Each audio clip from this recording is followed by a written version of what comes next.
How we all doing? We hanging in there? We chilling out? This is the Zach Moore podcast episode. Not sure the exact number for this episode. I think this is the first episode where I will not be sitting down. My wife got a new standing desk, motor operated as well. So there's these little buttons on the side right here that you can press and it'll go up or down using a motor. So like you don't have to really shift too much weight. It's pretty sweet. But we'll see how long I last standing up. There might be more jump cuts than usual. One, because maybe I want to sit down, but two, also because my beautiful Carmel are just recently turned 10-month-old golden retriever. She's going through heat right now, and she's been acting a little bit different. So once again, there may be more jump cuts in case of her having to go to the bathroom or her just simply going crazy. Right now, she's chilling. I gave her a bone, a bully stick. You get them from Costco, and so she's munching on that right now. She's hanging out there, but she's got a big diaper on, and we're keeping track of her. We're keeping track of her. But anyways, speaking of keeping track of things, I have been in my absence keeping track on a multitude of topics, a multitude of discussions that have been happening around our little planet, right? And one of the common themes, there's many common themes, particularly on this show, but one of those common themes more recently is artificial intelligence. And it's it's one of those technologies, much like the phone, where the improvement is exponential. So, for example, you have the iPhone 3G into the iPhone 4 and into the iPhone 5. I mean, not only are you talking design differences, but you're talking improvement in terms of the functionality of the cellular or data network, the internet that you can access when you're not on Wi-Fi. I remember when I was in seventh grade, the iPhone 5 came out, and one of my friends at the time, he had one. His parents bought it for him, and I was still having an iPod Touch at the time and just a regular straight text phone. I didn't have any kind of iPhone or anything at that time. But he had an iPhone, and I knew somebody previous to him that had a iPhone 3G. And that was one of the cool things because he snuck it in on a field trip and we were all playing Doodle Jump, if anybody remembers that game. But my friend in seventh grade, he got the new iPhone 5. And the difference between the 3G versus the 5, and maybe there were some people who had the 4, but I didn't really know those people. But my friend who had the iPhone 5, he had, in terms of his cellular data, he had at the time LTE. And when you would look up in the bottom left corner, you saw the bars, obviously for the service, and then you saw LTE after it. And I was like, "What is that?" He's like, "Well, it's just faster internet." And I was used to the 3G. And I remember my old friend, he would try and show us a YouTube video, or he would try and show us a meme from iFunny, the app, and it would take like 5 to 6 seconds to load.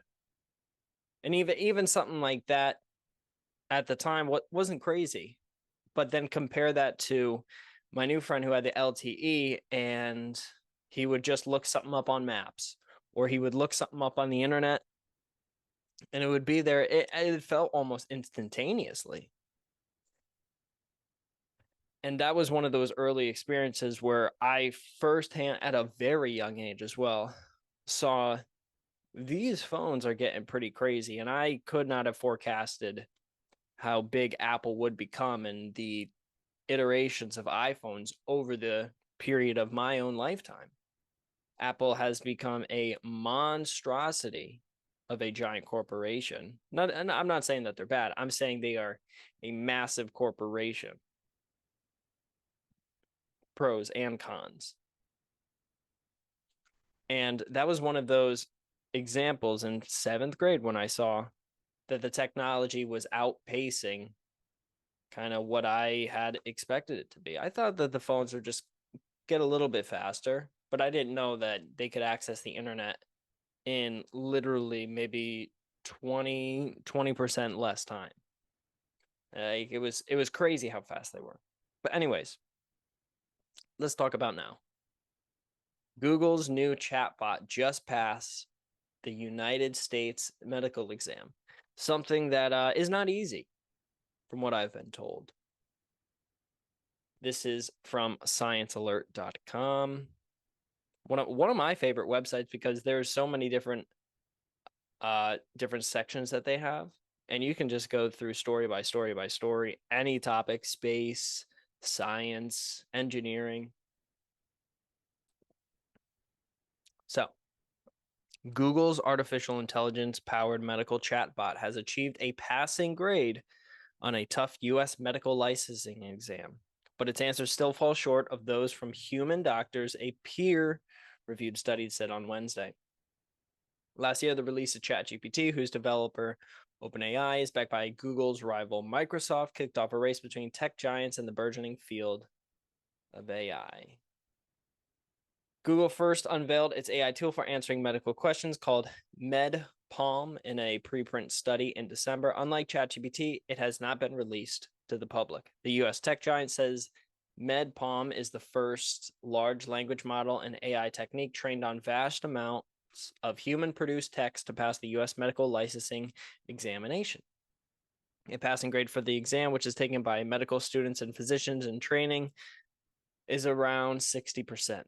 In February, a study said that ChatGPT had achieved a passing or near passing results. In a peer-reviewed study published in the journal Nature on Wednesday, Google researchers said that MedPalm had achieved 67.7% on USMLE style multiple choice questions, US medical licensing examination, multiple choice questions.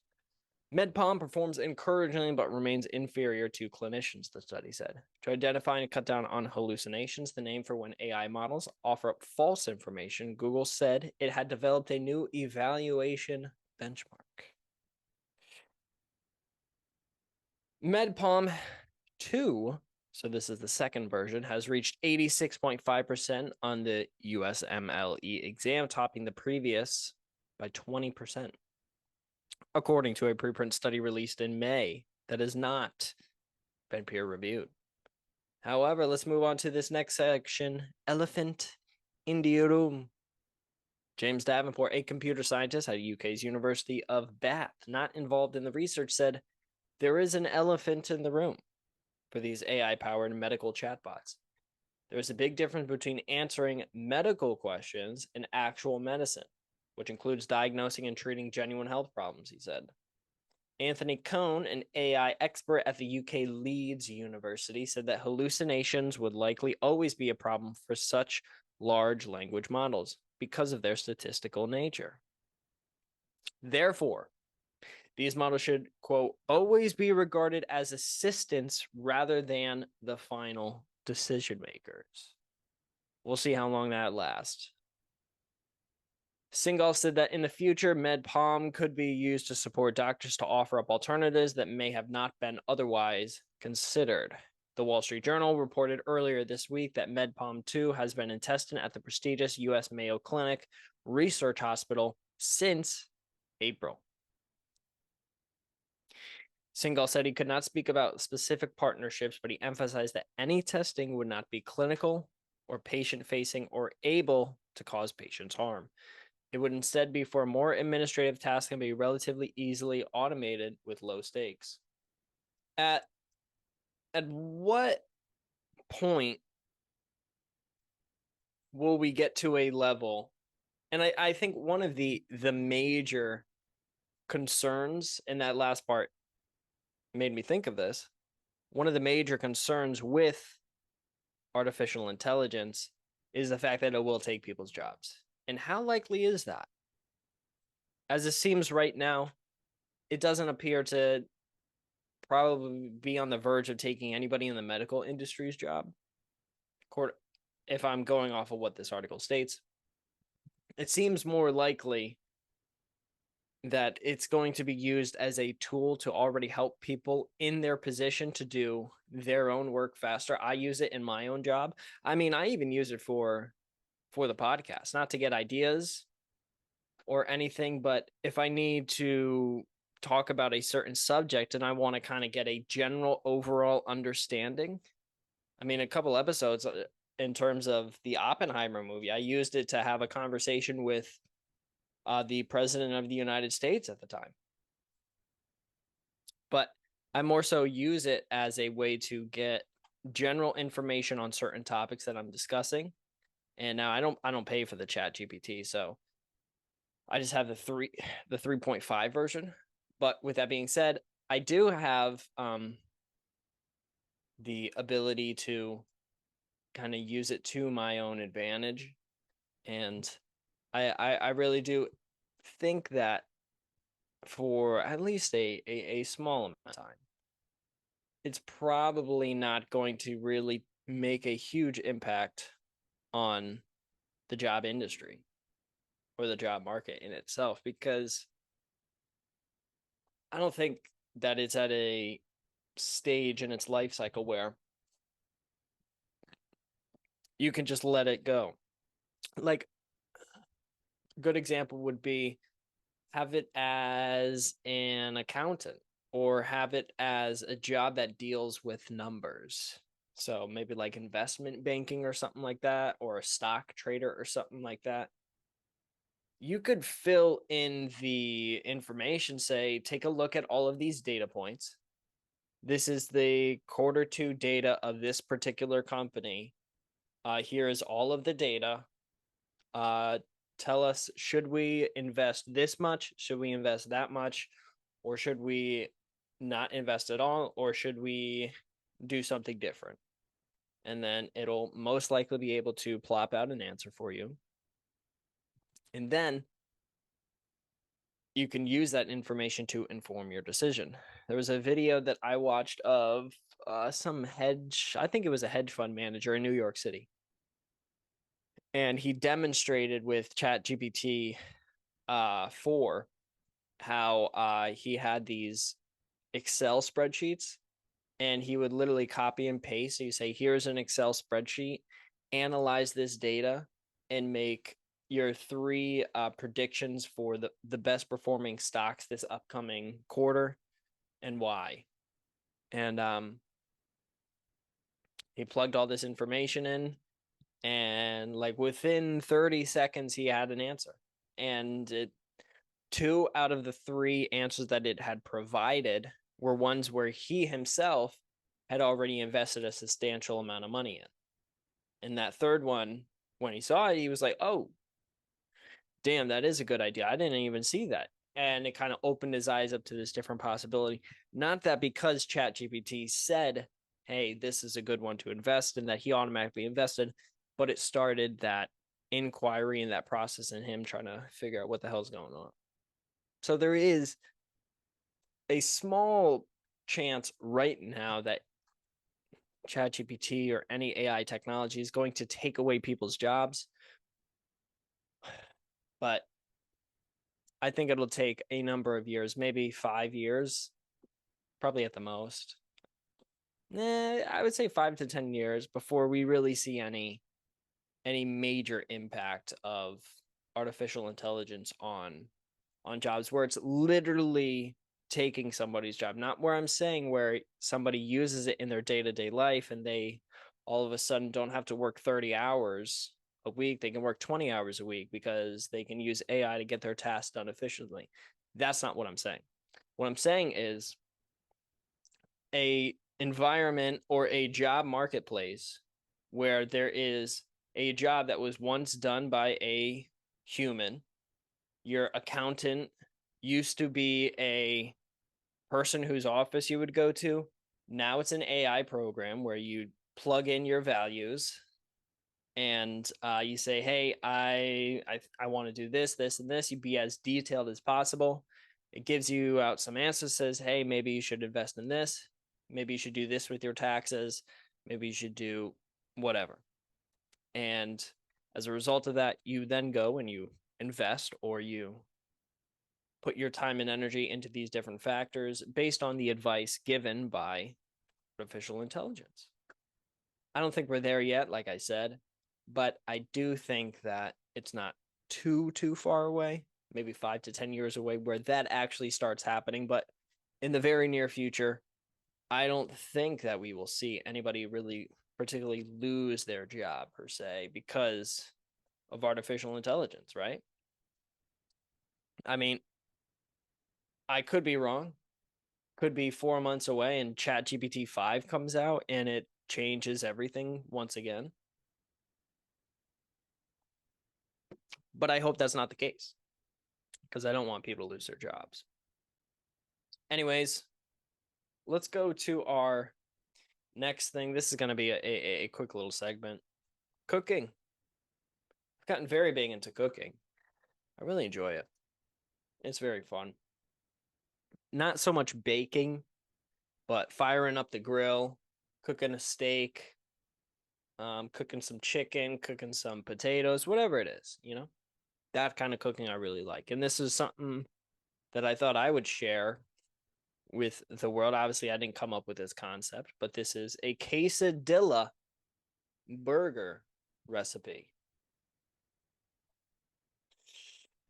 I saw a couple of videos of this on TikTok and kind of wanted to talk about this as a potential form of, I mean, if you want to cut out some calories and you want to save some weight, or lose some weight, I should say, or even if you want to gain some weight, you can adjust a very easy recipe. So you got to gather the ingredients. These are the ingredients used by this particular website. So they say the first step is to make a list and head to the grocery store. You'll need ground beef, salt, mayonnaise, chipotles in adobo, lime juice, butter, tortillas, Kobe Jack cheese, pico de gallo, and shredded lettuce. Now, that's all right. I mean, if you want to use all that stuff, perfect.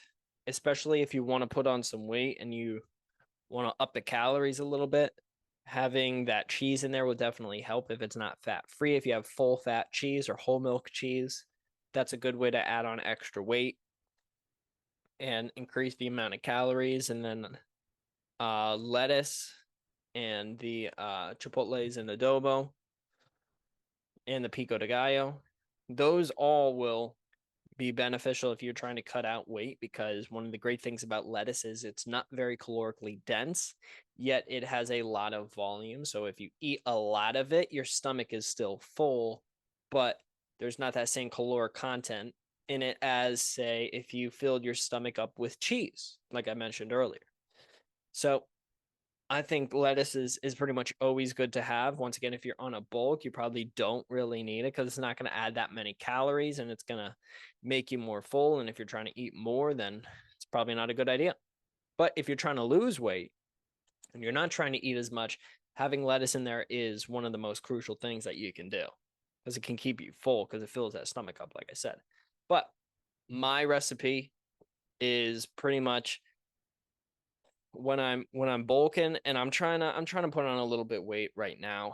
I don't know if I want to get up to 200 pounds. I cut down to about 163, 162 when I went to Portugal. And then since I've been back, I've gone back up to, I might be 168, close to 170 now. And I've definitely been having a lot more snacks and a lot more like donuts and stuff like that. But I've also still been eating my mostly the same meals, but just having a little extra snacks and getting a little extra protein in whenever I can. Not tracking though. Probably should be doing that. But anyways, back to this. If you are going to bulk, for example, I go to Costco and they have tortillas. I mean, you just get 8-inch tortillas, 10-inch. It doesn't really matter the size per se. But I usually get the carb balanced ones because those are about 70 or 80 calories per each tortilla, as opposed to the regular ones, which are twice that amount. And it's that's mostly carbs, but there is a lot of fiber in those, and those do help me stay full for a while because of that fiber. So what I'll do is I'll just take the ground beef and I'll cook that, and you can kind of see they make the patties. You cook it pretty much as a patty, as a hamburger in itself. And then you can kind of put it on right there. You can kind of see from the picture. Now, what I usually do is I just go strictly with the tortilla, and then I put the burger on top, and then if I want to, I'll add cheese. Like right now, for example, I'm adding full fat cheese. I'm trying to pack on the calories. But if I were to try and cut, I would not add any cheese at all, and I would just use either lettuce or say maybe just add condiments like ketchup and mustard. But do that, add your toppings to the burger, and you can see this whole time you're only cooking the tortilla on one side, right? And then you can, yeah, do that to the same. Now, it might be good in terms of sticking the actual burger to the tortilla to have it on top of that cheese so that that cheese can melt a little bit and kind of bind to the meat itself. But you can see right here, you're just making one side of the burger. So you put one on top of the other, and then you kind of get it going together. Let's see. Let's see what we got.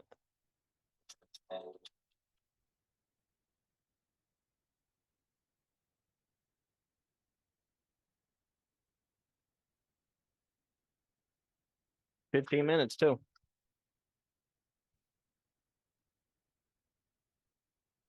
That is a lot of ingredients.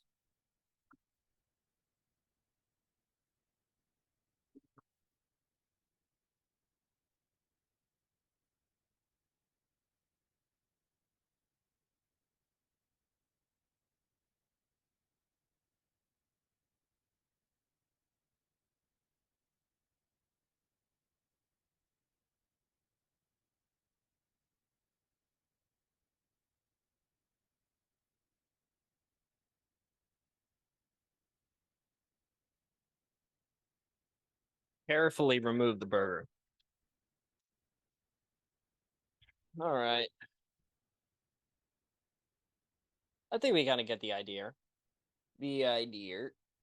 Anyways, cool recipe. Make sure you guys check it out. I have tried it in the past and it is pretty good. Now, they're using what appears to be the smaller ones. I like to use the big ones and kind of make just one giant one and have that, and you can kind of cut it up into little pieces and make almost a pizza. But if you want to use smaller ones, like small, like 6-inch corn tortillas, you can use those as well. All right, moving on. Let's check this out. This is something that I was just looking up Mars because there I have a next story about Mars, but this is an interesting story that I saw in a kind of an experiment or a thought experiment, I should say. How many people does it take to start a colony on Mars? Scientists estimate just 24 people could be the minimum number of astronauts it could take to build an otherworldly residence. Should we do this? Should we go start a colony on Mars? In the short answer, my answer would be yes. Although humans are not perfect creatures, I feel as though in a perfect world, our species should propagate throughout our galaxy. I've talked about before type 1, type 2, and type 3 civilizations. And in order for our species to become a type 2 or even a full type 1 species, I feel like it's very necessary to go out into the universe, to spread out through our solar system first, then throughout our own galaxy, and try and expand our population and expand our presence in the universe. Because for all we know, and I would say depends on who you ask, but I would say it's pretty established that up to this point, we have found no evidence for life on anywhere else in the universe except for this planet. And it's something that I don't think people on a day-to-day basis think that we might be alone. And I get why you can't be thinking about that, because you got a job, you got things to do, and you got responsibilities, and you can't just drop it because, oh no, like, it does it really matter? Like, you can't be having those thoughts. And that's not what I'm saying. What I am saying is that if we are the only civilization in the universe, why not spread out? Why not try and spread this particular species? And we can bring dogs, we can bring cats, we can bring insects, we can bring whatever plants to these different areas. Let them mature. If they want to evolve into different things, if they want to mutate into different things, let that happen. But I do think it is important for us to expand out and hopefully promote a level of peace throughout the universe, which unfortunately this species of human isn't the best at doing that. But let's try and do it. It might take only 22 people to establish a colony on Mars, though that small group of cosmic inhabitants should have agreeable personality types to survive on the red planet, according to new research. Yeah, I think that's important. Mars has been home to robotic explorers for nearly 60 years, but when it comes to landing humans, things get a little more complicated. In a recent study uploaded to the preprint arXiv server, a group of scientists decided to look into behavioral and psychological interactions among future Mars colonists and came up with a surprisingly small population size that they say could build and sustain the colony. 22 would-be Martians. The scientists created a model to simulate a Mars colony based on high-performing teams of people in isolated, high-stress environments such as Arctic exploration or the International Space Station. The simulation played out interactions with people with varying levels of skill, resilience, stress, and one of the 4 psychological traits: neurotic, reactive, social, or agreeable, in addition to the environmental factors on Mars.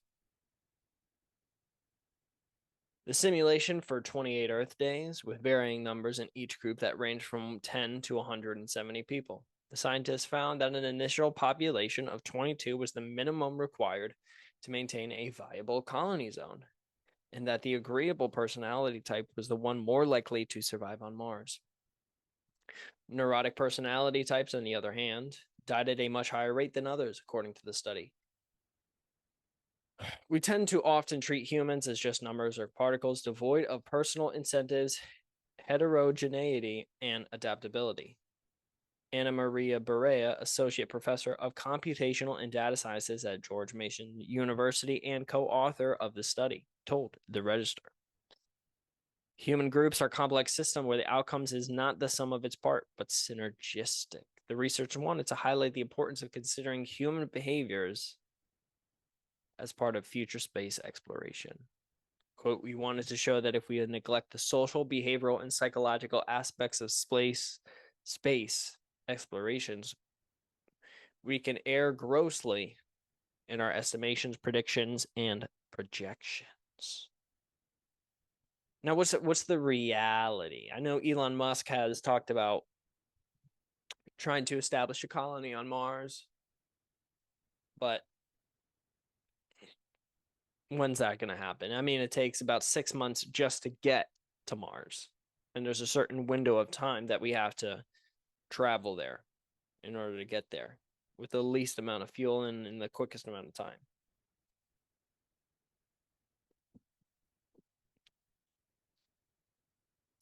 He's getting close with SpaceX. Starship is getting close, but they have to get to the moon first before they can think about going to Mars. And by all intents and purposes, it appears that that's kind of their plan. That's what they want to do. You know, but we will have to wait and see if they're actually going to be able to pull it off, right? But in the general idea of things, and something that I've talked about multiple times, is it is important to try and expand our planet, our cultures, our people throughout our local area of space, and to do it with the best in us, with charity, with love, kindness, compassion. All that stuff should be spread out, not greed, not anger or prejudice. Now, is that possible to do? I'm going to err on probably not. There's definitely going to be bad people that go into space. And if we do establish a colony on Mars, that does not mean that those people who land there and their offspring, the millions of generations below them, don't start a massive war and start a lot of pain throughout the Marsverse, or on Mars. That is a big possibility, and I hope that it doesn't happen, but it very well could. It very well could. And speaking of Mars, currently, what's going on Mars? NASA's Ingenuity Mars helicopter flies again after unscheduled landing, and there is a component to this which includes a video. This is from mars.nasa.gov. NASA's Ingenuity Mars helicopter successfully completed its 54th flight on August 3rd. The first flight since the helicopter cut its July 22nd flight short. The 25-second up and down hop provided data that could help the Ingenuity team determine why its 53rd flight ended early. Flight 53 was planned for a 130-second scouting flight dedicated to collecting imagery of the planet surface for the Perseverance Mars rover science team.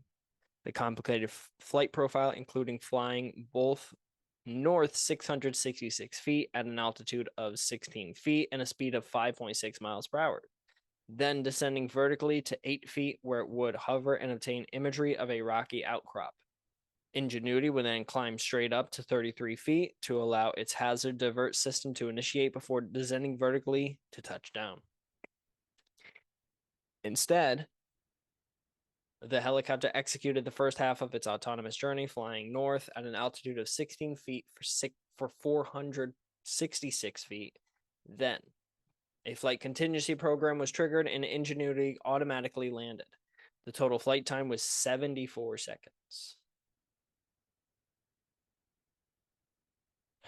Since the very first flight, we have included a program called Land Now that was designed to put the helicopter on the surface as soon as possible if any one of a few dozen off-nominal scenarios was encountered, said Teddy Zanitos, team lead emeritus for Ingenuity at NASA's Jet Propulsion Laboratory in Southern California. During Flight 53, we encountered one of these, and the helicopter worked as planned and executed an immediate landing.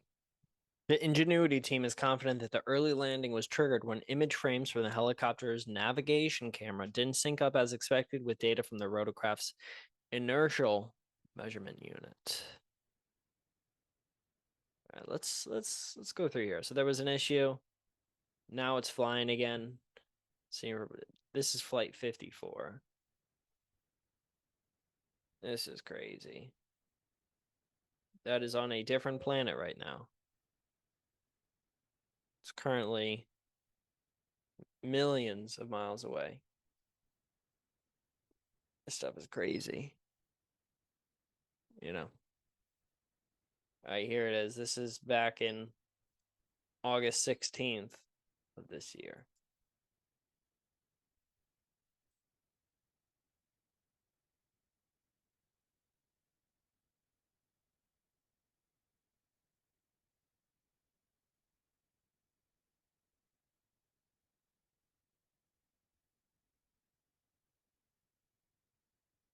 Like it flying in a way. Now hovering.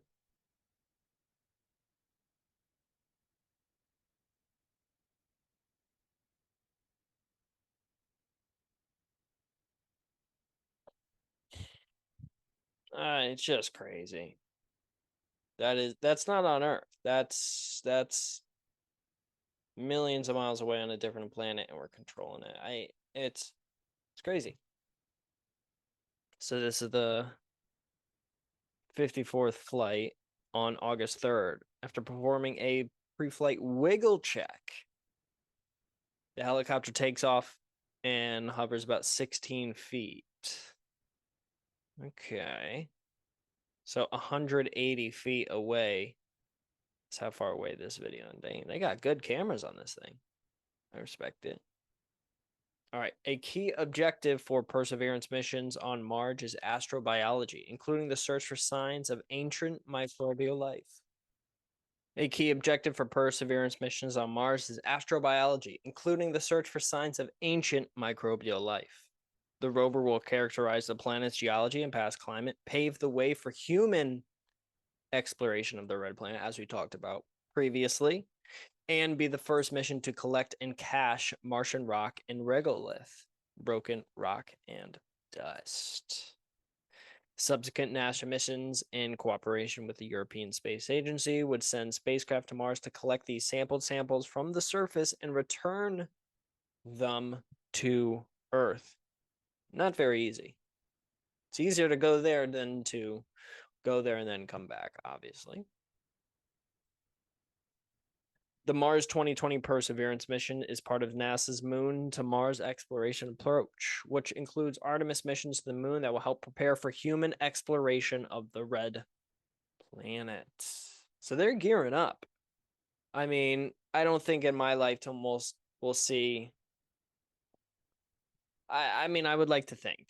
I'd like to think in my lifetime we will see people land on a different planet, being Mars. I hope that happens in my lifetime. That would be I mean, it's emotional. It's that would be a major step. That would be literally the biggest step our civilization has ever made. And billions and billions of years of life to come to this point where now we have humans spreading throughout the universe. And this is not to say that maybe life had started earlier on our planet and then moved to a different planet. I think that's very possible. We could have existed on Mars and then gotten technology and left Mars millions and millions of years ago. And after millions of years of storms and dust storms and earthquakes, whatever you want to say, after millions of years of that, all of those are completely wiped out and destroyed. I think that's entirely possible. That could have happened. But that doesn't mean that we should not try and expand our civilization out and do something similar to that. I think it's important for us to try and do our best and expand our civilization and try and go into the cosmos. And our next story is about the new India or Indian spacecraft that has landed on the moon. This is a story that I had forgotten about. I saw something about them going and about the importance of going to the South Pole, and I'll do my best to try and talk about this mission. So here's a quick summary. Mission comes less than a week after Russia's Luna 25 mission failed. Russia's Putin and NASA congratulate India. India becomes the fourth nation to successfully land spacecraft on the moon. Launch budget of $74 million, less than the cost to produce the 2013 Hollywood space thriller, Gravity. August 23rd, an Indian spacecraft became the first to land on the rugged, unexplored south pole of the moon on Wednesday, in a mission seen as crucial to lunar exploration and India's standing as a space power. Just days after a similar Russian lander crashed. So they were almost beat, but the moon got them. Scientists and officials clapped, cheered, and hugged as it landed. India is on the moon. ISRO shared pictures of the spacecraft showing the moon's surface and the leg and shadow of the lander. Rough terrain makes a South Pole landing difficult, but the region's ice could supply fuel, oxygen, and drinking water for future missions. Russian President Vladimir Putin congratulated India in a message to Modi published on the Kremlin website. This is a big step forward in space exploration, and of course, a testament to the impressive progress made by India in the field of science and technology. NASA Administrator Bill Nelson congratulated them on the landing as well. And congratulations to India to being the fourth country to successfully soft land a spacecraft on the moon. We're glad to be your partner on this mission. Damn it. That kind of sounds like he's throwing a little bit of shade. The fourth country. Why not just say congratulations on landing on the moon? Trying to flex a little bit. Because we all know who claims to be first. Now, I think the moon landing is real. I'm not going to go off on a tangent, but let me just get on the record and say that I do believe that we landed on the moon. And you can kind of see right here on the moon itself where we did land in our own missions. And then you can see where Apollo 11 landed. You can see where also Russia as well as China have landed right there. And then if you go to the bottom, you can see good old India down there right at the bottom at the South Pole. This was India's second attempt to land a spacecraft on the moon and comes less than a week after Russia's Luna 25 mission failed. Nearly 7 million people watched the live stream of the Russian lander. And you can kind of see the Chandrayaan landing on the moon. Cool little slideshow right there. Well, let's go through some of these pictures. Obviously very excited to see this. I mean, this is a crazy moment. This is dang. And the spacecraft looks pretty legit as well. Wow. Wow. That's really cool. That's an actual photo from the video of it. And I've seen videos of today, this morning on Twitter, I saw the lander actually coming off of I don't even know what it was, but I guess a little rover came off of the landing probe. So that was cool to see. Chandrayaan means moon vehicle in Hindi and Sanskrit. In 2019, ISRO's the second mission, successfully deployed an orbiter, but its lander crashed. The Chandrayaan-3 is expected to remain functional for 2 weeks before running a series of experiments, including a spectrometer analysis of the mineral composition of the lunar surface. The moon rover will take a few hours or a day to come out of the spacecraft, Somanath told reporters, adding that the landing has given India confidence to extend its reach to possible voyages to Mars and Venus. India is also planning to launch a mission in September to study the sun.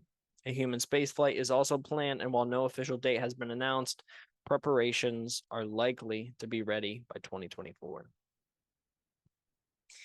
The landing is expected to boost India's reputation for cost-competitive space engineering. The Chandrayaan 3 was launched with a budget of about $74 million, less than the cost to produce the 2013 Hollywood space movie, not Thriller, but Gravity. Landing on the South Pole would actually allow India to explore if there is water ice on the moon. And this is very important for cumulative data and science on the geology of the moon, and also for life in our universe outside of our Earth. Look at this. Moon missions through the ages. You can kind of see the first Luna 2. This is by Russia, the first moon lander in September of 1959. Yeah, 59. The first to reach the actual lunar surface. Or Luna 2, sorry.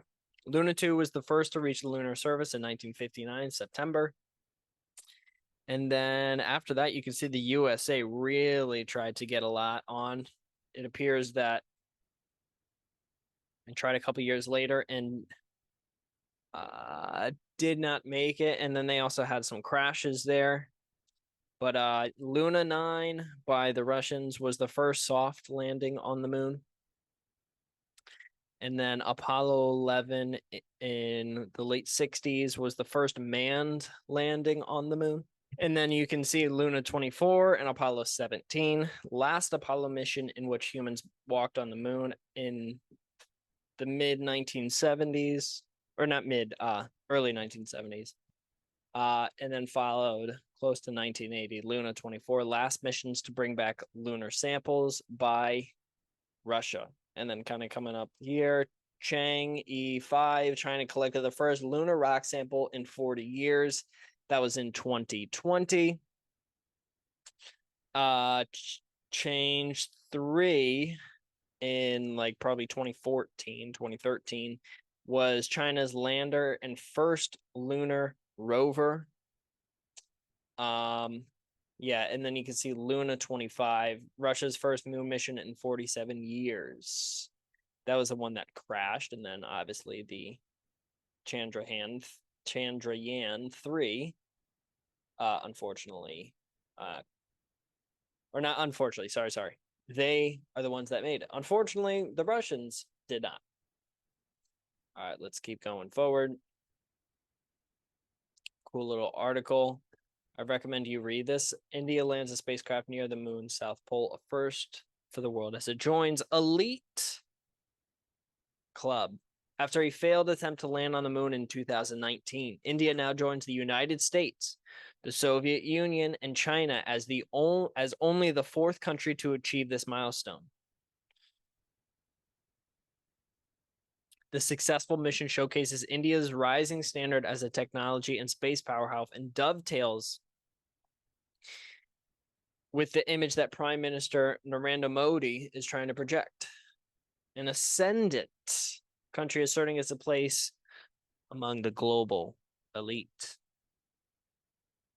India is now on the moon. India has reached the south pole of the moon. No other country has achieved that. We are witnessing history. The lunar rover will slide down a flap from the lander within hours or a day and conduct experiments, including an analysis of the mineral composition of the lunar surface, said S. Somnath, chairman of the state-run Indian Space Research Organization. The mission, which began more than a month ago at an estimated cost of $75 million, is expected to last another 2 weeks. India's success comes just days after Russia. All right, let's keep going down. Excited and anxious people across India crowded around televisions, in offices, shops, restaurants, and homes. Thousands prayed Tuesday for the success of the mission with oil lamps on the riverbanks, temples, and religious places, including the holy site of Varanasi in northern India.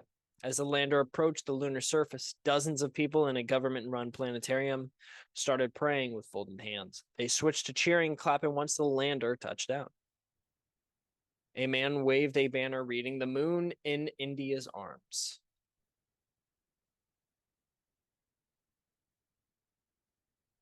You can see these pictures right here. Many countries and private companies are interested in the South Pole region because permanently shadowed craters may hold frozen water that could help future astronaut missions use it as a potential source of drinking water or to make rocket fuel. The six-wheeled lander and rover module of Chandrayaan 3 is configured with payloads that will provide data to the scientific community on the properties of lunar soil and rocks, including chemical and elemental compositions.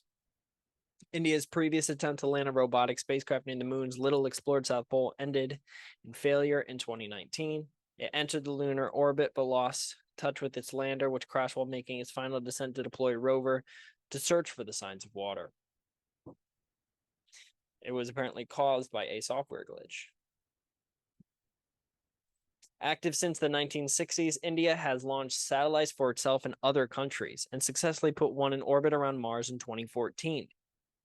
India is planning its first mission to the International Space Station next year in a collaboration with the US. The anticipation for a successful landing rose after Russia's failed attempt, and as India's regional rival, China, which landed on the moon in 2013, reaches for new milestones in space.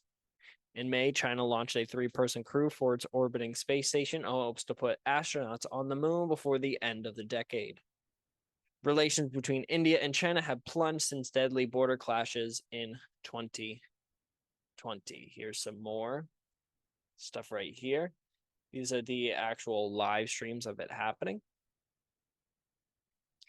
Japan plans to launch a lunar lander to the moon over the weekend as part of an X-ray telescope mission, and 2 U.S. companies are also vying to put landers on the moon by the end of the year, one of them at the South Pole. In the coming years, NASA plans to land astronauts at the lunar South Pole, taking advantage of the frozen water in craters. Palava Bagla, a science writer and co-author of books on India's space exploration, said the Russian failure days early did not put India off. He also said lessons learned from the India's failed mission 4 years ago were incorporated, and a flawless mission was executed on Wednesday. Very cool, very cool. All right, now what is this mission? I mean, mostly kind of talking about trying to find frozen water. Now, I think part of the importance of that is obviously for future missions and seeing whether you can get water there or you can turn it into rocket fuel, because you can separate the molecules from obviously H2O. Obviously functional for 2 weeks.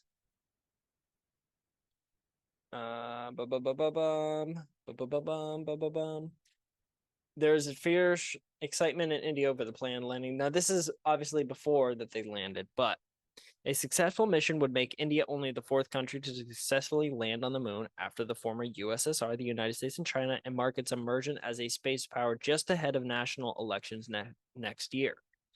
Prime Minister Modi's government is also looking to spur investment in private space launches and related satellite-based businesses.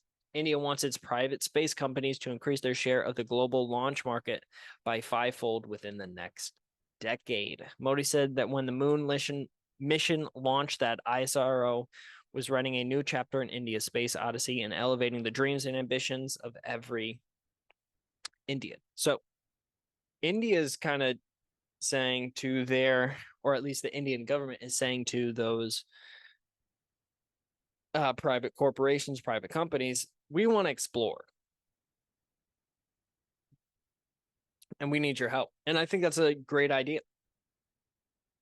I think more people should try and be involved in and exploring our local area around us, especially the moon, especially trying to put people back on the moon, I think should be a major priority for our civilization, and to try and get our civilization possibly to put people on Mars in the near future.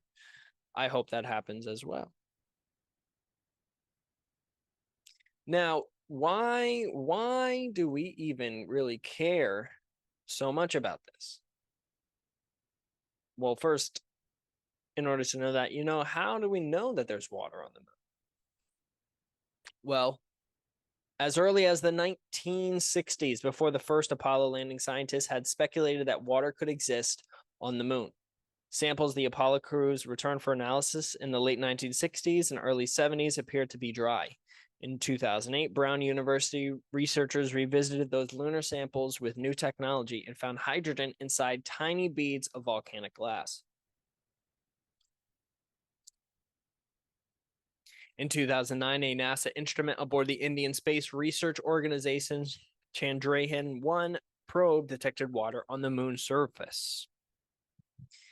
In the same year, yet another NASA probe that hit the South Pole found ice below the moon's surface. An earlier NASA mission, the 1998 Lunar Prospector, had found evidence that the highest concentration of ice was in the South Pole's shadowed craters. And now, why is the moon so important? Why is water on the moon so important? I think we know that answer by now. But just look at some of these photos. This is just crazy. Oh man. Very cool stuff. Let's keep it moving. Let's keep it moving. And continuing in talking about the moon, the mun, as it's referred to in Kerbal Space Program, NASA selects geology team for the first crewed Artemis lunar landing.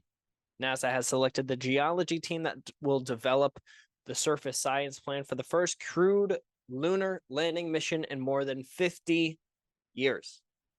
NASA's Artemis 3 mission will land astronauts, including the first 2 women to land on the moon near the lunar South Pole, to advance scientific discovery and pave the way for long-term lunar exploration. Science is one of the pillars of Artemis, said Dr. Nikki Fox, NASA Science Associate Administrator. This team will be responsible for leading the geology planning for humanity's first return to the moon. The Artemis 3 geology team, led by principal investigator Dr. Brett Denevi of Johns Hopkins University Applied Physics Laboratory in Laurel, Maryland, will work with the agency to determine the mission's geological science objectives and design the geology surface campaign that the Artemis astronauts will carry out on the moon during this historic mission. These objectives will be defined in accordance with the established Artemis science priorities. Selecting this team marks an important step in our efforts to optimize the science return of Artemis 3. This team of well-respected lunar scientists has demonstrated experience with science operations, sample analysis, and operational flexibility, all of which is critical for the successful incorporation of science during Artemis 3. With the establishment of the Artemis 3 geology team, we are ensuring that NASA will build a strong lunar science program. These are the other co-investigators of the Artemis 3 geology team. There's a list right there. The geology team's focus will be to plan the Artemis 3 astronauts' science activities during their moonwalks, which will include field geology traverses, observations, and the collection of lunar samples, imagery, and scientific measurements. The team will also support the real-time documentation and initial assessments of scientific data during astronaut lunar operations.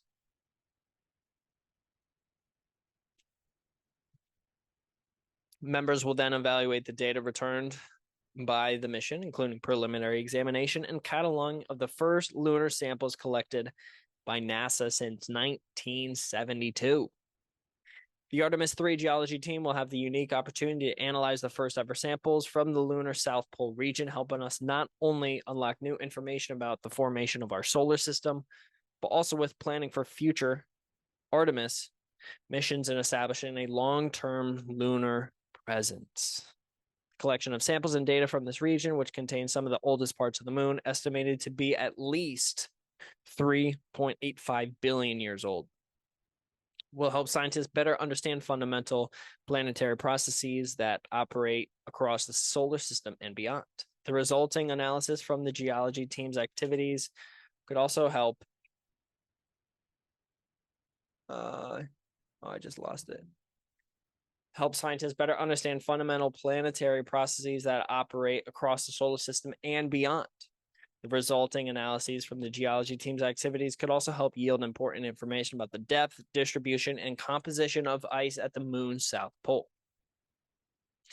This information is valuable from both a scientific and a resource perspective because oxygen and hydrogen can be extracted from lunar ice to be used for life support systems and fuel, oxygen and hydrogen.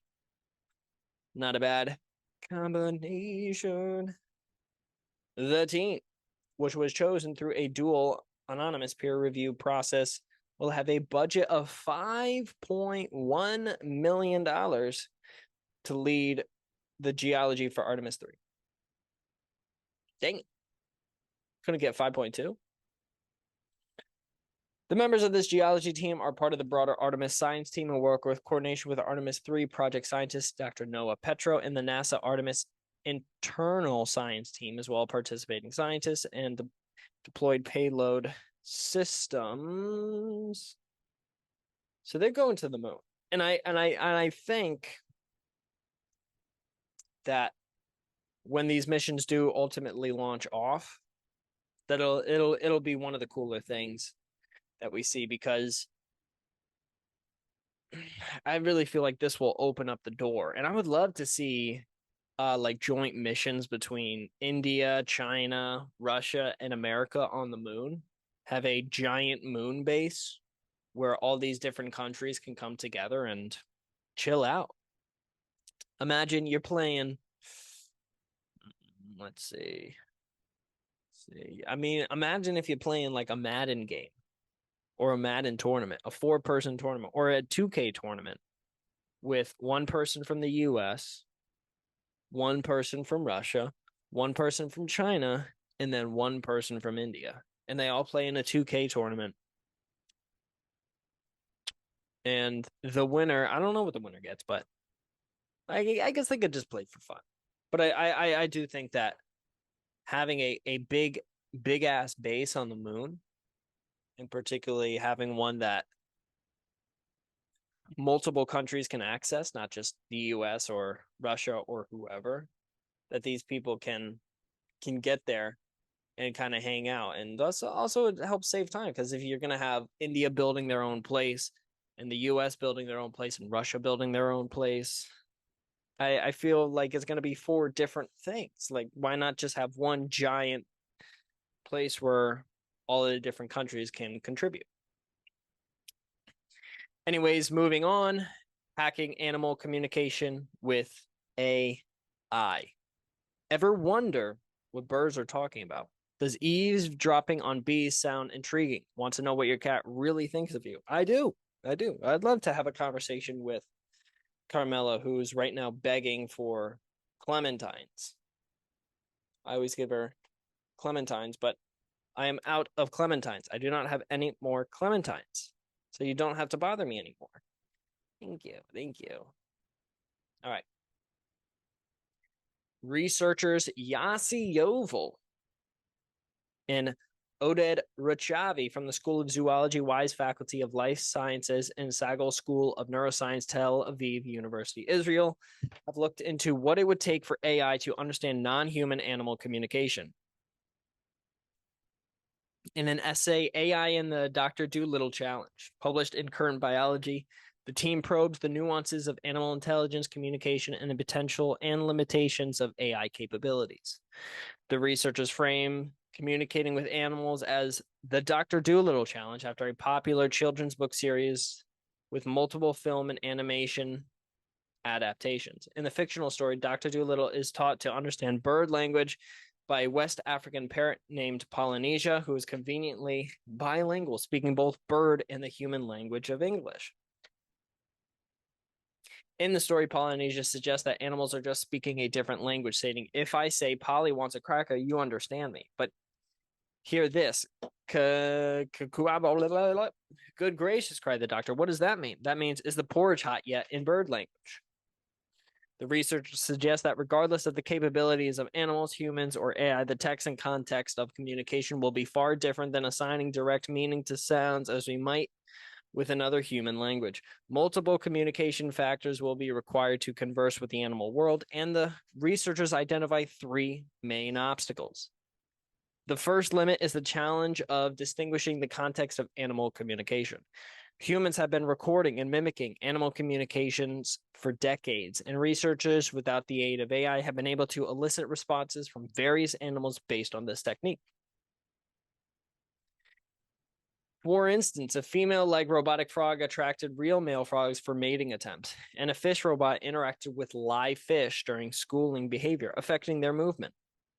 A robotic bee was able to recruit real bees to follow its waggle dance instructions and fly to a specific location in the field. The waggle dance is how bees usually convey information about the location of food to each other, akin to giving directions with only hand gestures. Really cool, really cool. These examples demonstrate the potential for engineered stimuli to elicit responses and even communicate information to animals in situation with a specific context. While AI can generate animal-like communication sound, it is more difficult to determine if they approach any context beyond merely sounding familiar or animal-like. AI might generate a song of a specific bird after training on recordings, but determining whether the bird is singing to establish territory, attract male, or make a vocalization that conveys something else entirely requires additional information. The authors point out that the same will be valid for non-vocal communication in cases where insects communicate using chemical signals. Deciphering whether the chemical is a sign for mating or a warning about danger versus a random mechanical emission can be difficult without observing the insect's behavior. AI currently requires human input and definitions to begin working on animal communication, such as field recordings of bird songs. Human biases strongly influence the interpretation of these signals because at some point, the bird song needs to be assigned a context for the AI to make relevant connections to other bird songs. This will require a very controlled approach to observing animal communications that only elicit natural responses. Speaking of eliciting a natural response, animals exhibit a wide range of behaviors, and their responses can be influenced by numerous factors, including their current physiological state, social dynamics, and environmental conditions. Different animal species rely on different sensory modalities for communication, such as sound, chemical signals, or body language.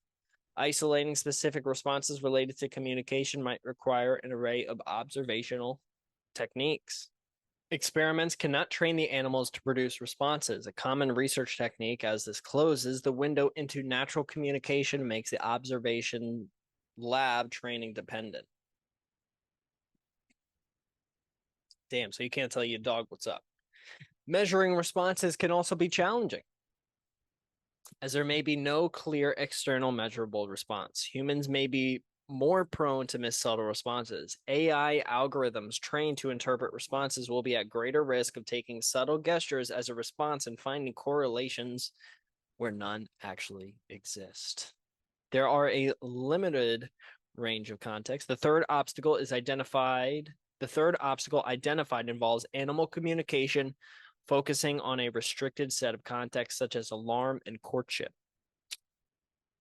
This limitation reduces the ability to communicate with animals about a wide range of topics or contexts, potentially limiting the scope of interspecies communication. At least it may not rise to the level of expectation if a successful AI translator is built only to reveal that the birds are communicating the equivalent of sad face and eggplant emojis all day. However, so these are some of the downsides. Yeah, obviously you're not going to be able to have a full conversation with your dog or with your snail, whatever it may be.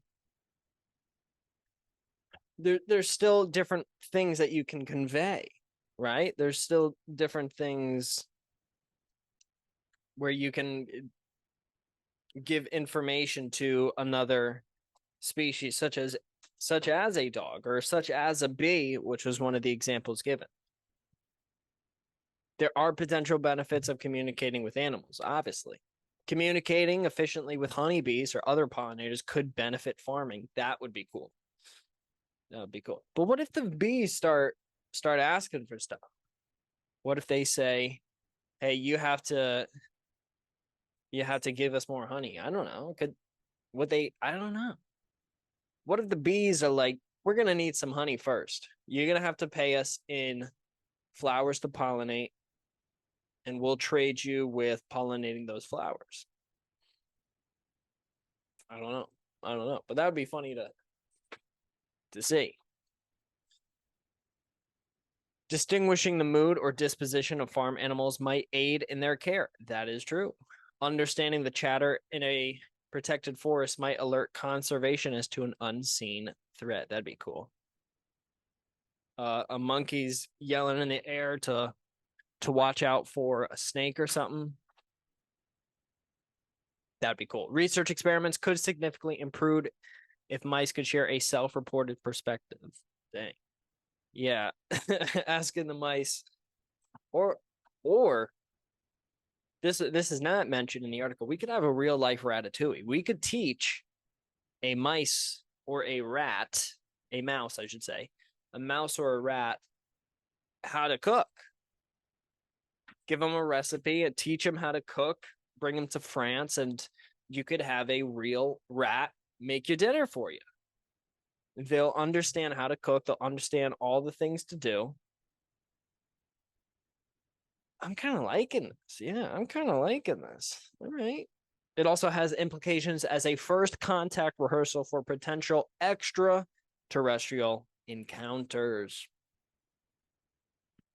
If we cannot communicate with intelligent life on this planet, what hope would we have of ever communicating with life on another? That's a good point. What's the probability that we are able to communicate with a different life form that may come here? Why wouldn't a more advanced civilization create their own language?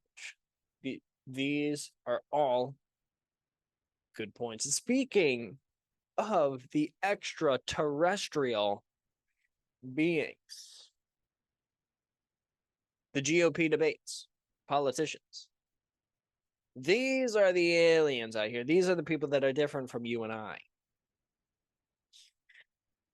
I don't know how many of you watched the debates or how many of you watched the Donald Trump interview on I guess X or Twitter, whatever you want to call it.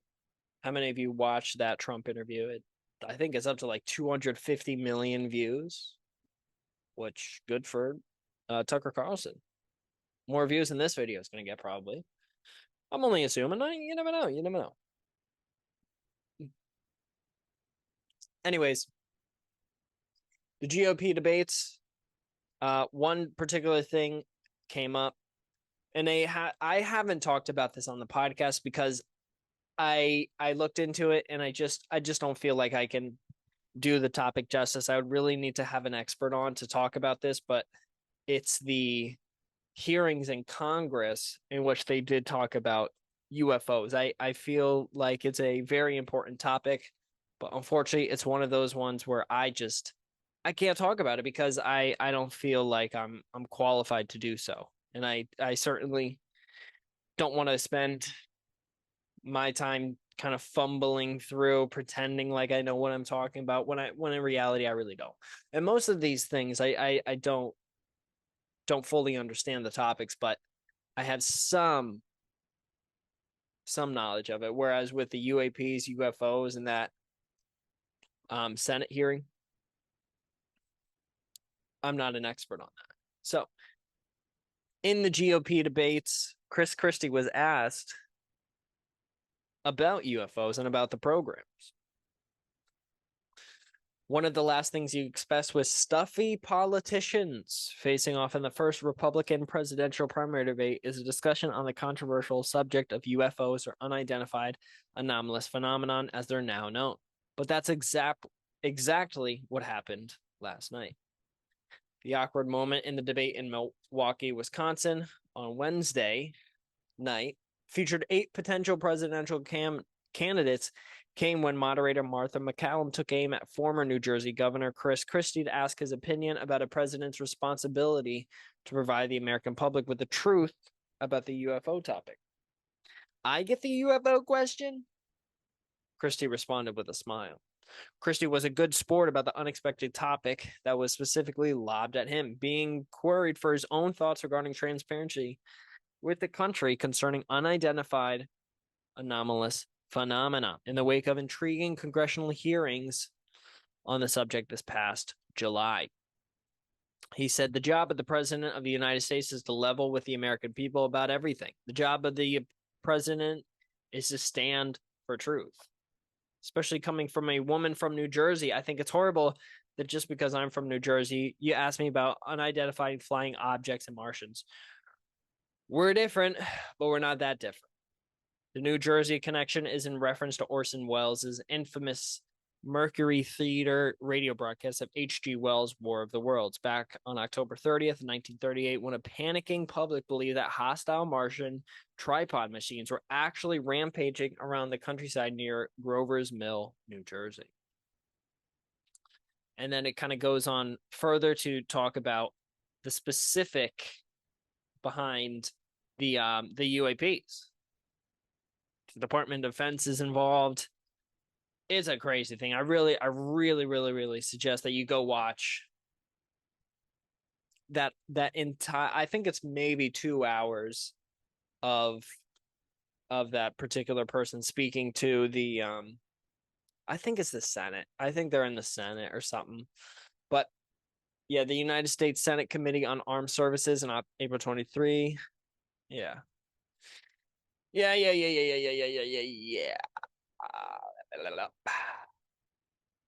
All right. Oh, last thing on this.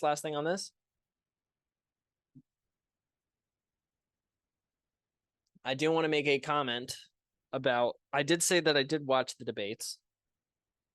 So one takeaway that I had from the debates is one of the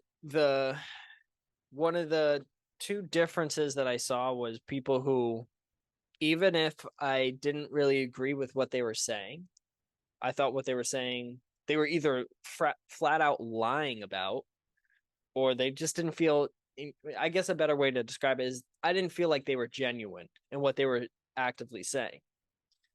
But, and I think that could be applied to literally every single person that was on that stage. There were some people who I felt like, yeah, they said that, but I don't know if they believe it. And there's others who are like, oh, they say that. I think they're 100% in belief of that.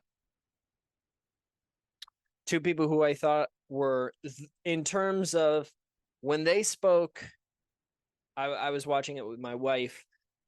I was at full attention. And those people were, number one for me was Mike Pence. When he spoke, you could see this guy's been a pastor before. This guy's delivered a Sunday sermon. He was an excellent speaker. And that's a good quality to have when you're running for president, because it makes people listen to your message. Another one was Tim Scott. I think those two were, of the whole night, those were the best in their responses to people and their outright statements when they were asked a question, and then what they said as their response. I think those were the two best people of the night. Another good one was Vivek Ramaswamy. I think those three were the best in terms of asked a question, responding to somebody else's answer, a rebuttal of some kind. When they spoke, you listened. All right, moving onwards. This is something that I saw maybe 2 days ago now about our great Martian planet, our neighbor right down the street. This is a giant canyon that's a big mofo. And I don't know how to pronounce it, but we'll try it. Valles Marineras. Valley Marineras. I'm gonna call it the Marinera. The Grand Canyon of Mars. This is a monstrosity of a canyon on the Martian surface, which, if we do have people that land on the surface of Mars, will they go visit?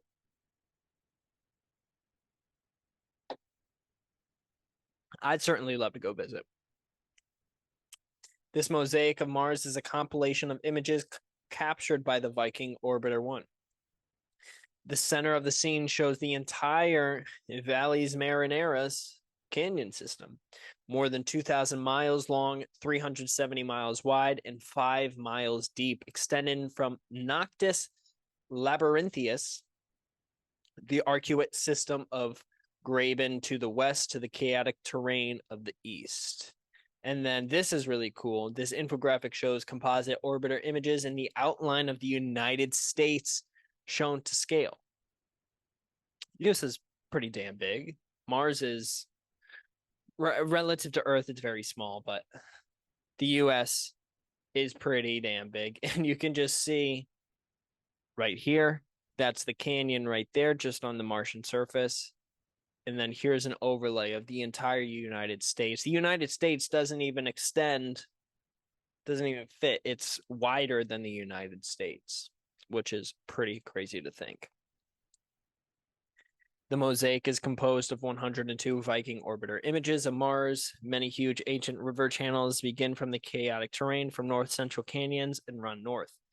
The three Tharsis volcanoes, dark red spots, each about 25 kilometers high, are visible to the west. South of Valles Marineras is a very ancient terrain covered by many impact craters. You can kind of see here to the left. Right here, that's what they were talking about. And now let's kind of go here and talk about the Valles Marineras. Facts about the Grand Canyon of Mars. This is from space.com. Covering nearly a fifth of the circumference of Mars, the canyon system of Valles Marineras reigns as the largest canyon system on the red planet. I know I'm saying it wrong, but it's fun to do so. Dwarfing its earthly counterpart, the Grand Canyon, the Martian feature is one of the largest canyons in the solar system. Characteristics. Valles Marineras is a system of canyons that spans 2,500 miles. At some points, the canyon is 125 miles wide. Regions can reach depths of 6 miles. If the system were located on Earth, it would stretch across the United States from LA to the Atlantic coast. By comparison, the Earth's natural wonder, the Grand Canyon, is only 227 miles long. So it's almost as wide as the Marineras is almost as wide as the Grand Canyon is long. That's pretty crazy to think about. It's over halfway. 18 miles wide, the Grand Canyon, 1 mile deep. So it's 6 times deeper than the Grand Canyon. A windy channel on Venus, Baltus Valleys, extends longer than the Martian system, as do a handful of rift valleys on Earth, which form along fault lines as the crust breaks apart. Valles Marineris stretches west just below the Martian equator. It starts in the west in the Noctis Labyrinthus, a system of maze-like valleys and canyons, and stretches around 20% of the planet to the chaotic terrain near the Chryse Planitia Basin. The canyon system contains a number of different features that gives clues to its formation. Collapsed pits created by rushing water eating away at the land, massive floods, and seeping along canyon walls all point to water just or beneath the surface at some point in the Martian history. Cracks in the dust, cliffs and walls, and landslides also exist along the expanse of the Valles Marineras. The vast canyon can also be seen from Earth through a telescope as a dark scarring on the planet's surface. Features known as chasmata, steep depressions that resemble canyons on Earth, dominate the canyon. The canyon begins in the Noctis Labyrinthus on the western edge, a region of material thought to have volcanic origins. 2 parallel chasmata, loose in Tithonium, stretch eastward and contain lava flows and faults from the Tharsis Bulge. 3 more am I missing? Did they give a definition to these words? Features known as chasmata, steep depressions that resemble canyons on Earth. Okay. 3 more chasmata, Melas, Candor, and Ophir, are connected on the east side of the parallel features. Their floors contain eroded material and volcanic ash. The floor of the Melas Chasma contains the deepest point of the canyon system. Coprates Chasma lies farther east with well-defined layered deposit. These deposits may have formed from landslides or wind-blown materials, although the region may once have held isolated lakes. This canyon, one of the lowest points in the Valles Marineras, boasts a handful of its own volcanoes, though they are small compared to Olympus Mons, the largest volcano in the solar system. The 400-meter high cones were only recently identified. We observed morphological details such as bolting of solidified lava caused by the injection of more recent lava beneath a hardened crust, as well as characteristic surface patterns identical to lava fields on Earth. Peter Braz from the Institute of Geophysicists of the Czech Academy of Science said in a statement, "This reinforces our assumption that we are looking at magmatic rock volcanism and not liquid mud." In geological terms, the volcano cones are very young, just 200 to 400 million years in age. Co-author Gregory Michael of the Free Universität Berlin in Germany said in a separate statement on the research, "This is surprising given that the bulk of Martian volcanism took place around 3.5 billion years ago. Eos and Ganges are another set of chasmata that contain volcanic or wind-blown deposits that have slowly eroded over time. The Valles Marineris symptom empties into the Cries region, one of the lowest regions on Mars. Any water from the canyon system would have flown into the lowlands, and it may have once contained an ancient lake or ocean." Now let's talk about the formation of this massive canyon. Over the years, scientists have proposed a number of theories about the formation of Valles Marineras. Erosion during a water-rich past and the withdrawal of subsurface magma were both early possibilities. Today, most scientists think that the formation of the Tharsis region may have helped the canyon to form. The Tharsis region contains several large volcanoes that dwarf those found on Earth, including Olympus Mons. Look at this picture right here. The valleys of Coprides Chasma in the east of Valles Marineris. This perspective view was created using stereo image from DLR's high-resolution stereo camera on board the European Space Agency Mars Express spacecraft. Very cool. Very cool. As molten rock pushed through the volcanic region to form the monstrous volcanoes 3.5 billion years ago, the crust heaved upward. The strain cracked the crust, causing large faults and fractures across the planet's surface. Such fractures growing over time birthed the enormous canyon system. The spreading cracks caused the ground to sink and opened an escape for subsurface water.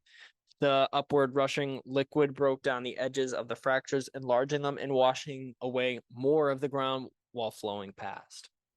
Signs of flooding are especially apparent at the eastern end in the Mesas hills known as chaotic terrain. Rushing water poured through channels into the lowlands, carving a series of channels. Scientists do not yet know whether the flooding took place over a short span of time or whether one overwhelming flood was accompanied by several smaller flooding events. At the same time, canyons were slowly widened over smaller scales as seeping groundwater carried rock and sediment away in smaller quantities. Landslides also helped to enlarge the features, sometimes traveling as far as 60 miles. Lava flows and ash falling from the nearby volcanoes may also have played a role in the forming of the intricate feature. Glaciers also probably helped with the carving. Signs of acid rock interactions in Valles Marineris suggest the giant ice rock formations may have helped to carve at least some of the extensive network of channels. Deposit of the mineral jarosite suggests formation by ice rather than puddles of water. Jarosite is usually considered an evaporated mineral. It forms from acidic water that is evaporating. Lead author Selby Cole from Bryn Mawr College in Pennsylvania told Space.com.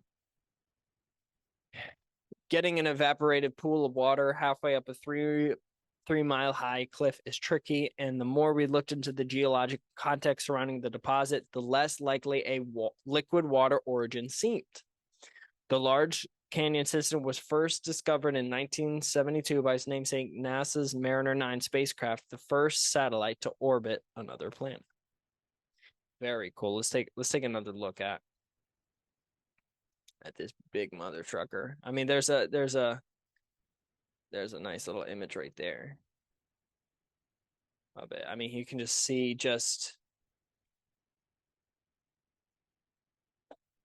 in knowing how big it is compared to the United States. I mean, I'm in Pennsylvania right now, and let's go back to this other one. I'm in Pennsylvania, right? So I can see where I mean, you can even look at boom right up here, right over here, Connecticut, New York, all these things, Florida.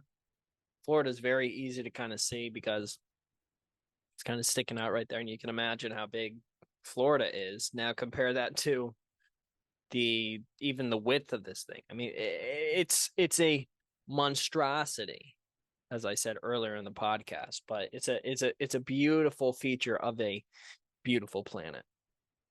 Moving on. Rise. I posted about this and I told you I would talk about it. So, what is this? The loaded creatine from Rise supplements. Why is this a big deal? Why is this relevant? Why does anybody care about this, right? Well, for many people, myself included, I used to take a pre-workout every time I would go to the gym. Didn't matter the time of day, didn't matter what I was doing. I would always take a pre-workout. And my pre-workouts would always have beta alanine and caffeine in them.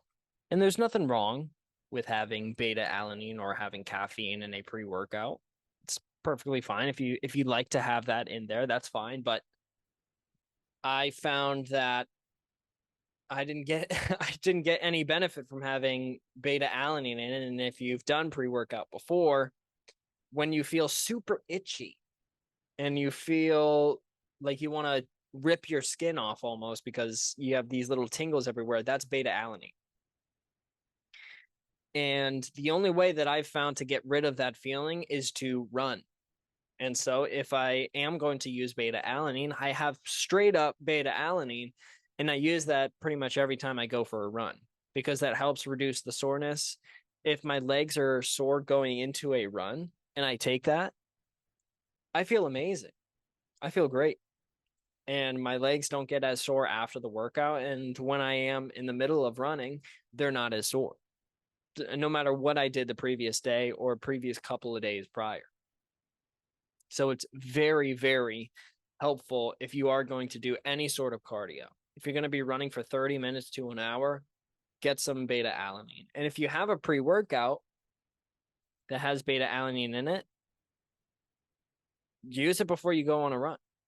And if you like using it before going into the gym and you like that feeling, and if you've gotten used to it by now, that's fine as well. Just whatever you like. But I am saying that you don't need it in terms of endurance or building muscle in the gym. That's not its primary function in the gym. So I have not taken a pre-workout in almost 2 years. Wow, almost 2 years, yeah. And the last pre-workout I did take was Gorilla Mode. And that was the best pre-workout that I've ever taken in terms of the actual ingredients and effects that I was feeling. The taste of it wasn't amazing. But I didn't really care. I would just put one scoop in, drink it down, and then go to the gym and have a great workout. Since then, I've just been doing either creatine or mostly I just eat. I have a clementine or a peach or an apple.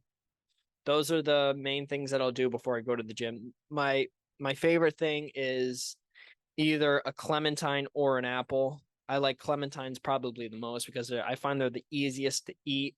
I sometimes don't like the skin of apples. That sometimes bothers my teeth a little bit. But if you want to, you are more than able to choose whatever you want to do before you go to the gym. I prefer to eat rather than to take a pre-workout formula, just because I find that having those carbs in your system digesting, I usually take it. Usually I try not to eat more than 30 minutes before a workout, especially any kind of protein, any kind of dairy product or anything like that before I work out. But now to talk about the Rise supplements. their new loaded creatine. I saw in a Instagram ad. Oh, it wasn't an Instagram ad. It was an Instagram post by the CEO of Rise Supplements talking about how he used to be a power lifter and how he always liked having a creatine formula, but he wanted more than just straight up creatine. So he decided to create his own. And I think this is one of the best ways to get creatine possible. And I'll break it down. Many things that you'll see here are already in many different pre-workouts, but I don't like to take caffeine and I don't like to have beta alanine in my pre-workouts. And yeah, there's a lot of pump stuff like L-citrulline that you'll find as some of the most highly dosed things in a pre-workout. I feel as though I work out just fine without it. And I don't really want to spend that extra money just for an extra little bit of performance. I feel as though I can perform just well enough if I just make sure that I eat before going to the gym and have enough water. So the loaded creatine, it's time to reach your maximum potential with Rise Loaded Creatine. This versatile formula was designed to enhance strength, power, and endurance, leading to your best self. It's time to maximize those gains and rise above. All right, so here are the ingredients: creatine monohydrate, betaine anhydrous, Magna Power, creatine HCl, and Peak ATP. Here's the label, as you can see. 30 servings per container, about $45 after tax. So it's a little over $1 a serving, but if you're going to do this before workout, I do think it is important. Now, if you don't want to use this, unless like if you're going for like a PR or something like that, definitely do that. But I mean, you don't have to take it every day, but creatine is one of those things where it's easy to take every day because it although it doesn't mix perfect, it doesn't really, you can get it unflavored, so you don't even notice that it's there. And you can just put it in a giant water bottle and drink it throughout the day. That's kind of how I do it. But anyways, 1 gram of carbs, so less than 10 calories per serving. It does have some calcium, phosphorus, magnesium, sodium, and potassium in it. So it does have electrolytes in it to help with keeping you hydrated. And then to get to the good things, creatine monohydrate, as many of you know, the most sought after and the most studied supplement in the world of bodybuilding and fitness. Creatine monohydrate, 4 grams.